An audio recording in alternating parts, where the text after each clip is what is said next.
After nearly 6 decades on the air, Arkansas PBS preparing for a major change. Next year, the Arkansas Educational TV Commission will end its affiliation with PBS, citing ongoing financial pressures. State leaders say the move will mark a big shift in how public TV is delivered in Arkansas.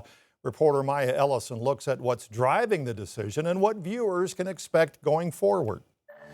Shows like Arthur, Clifford, and even Sesame Street. Yeah, those shows sound familiar, and if you're anything like me, then you grew up on those shows. It's a part of our childhood, and they were all on PBS. Well, soon, many of those shows, as well as the new ones, won't be on your TV the same way they've been for decades. As Arkansas PBS is rebranding, I've learned that while the name and the programs are changing, station leaders tell me the one thing that remains is the mission. We now have the ability to bring in a focus on our natural state, on Arkansas TV. Executive Director Carlton Wing says keeping that local focus was key when the decision was made to disaffiliate from PBS. The newly named Arkansas TV brings an end to a 59-year legacy.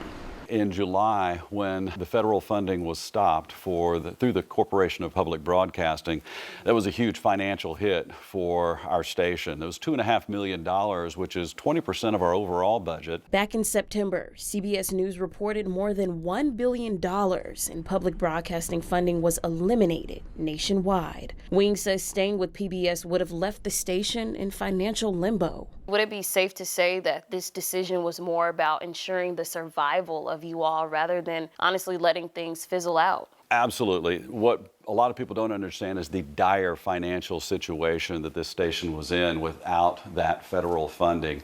We would be bankrupt within about 2 years. So we had to make a decision. Do we survive or do we adapt and overcome? Arkansas PBS is home to more than 70 programs. And while many Arkansans question what's staying and what's going, Wing cleared up the speculations. And for people who still want to see specific programs that they've come to know on PBS, those are still available. They just won't be available on our over-the-air broadcast. But we'll have documentaries, we'll have movies, we'll have education, we'll have all of that. It'll just be different titles. Now for Arkansas, it's the first state to cut ties with PBS. But as I learned, officials say it may not be the last. There are many other states that are headed down the same path financially, and so everybody is going to have to address how do we move forward based on the funding structure changing.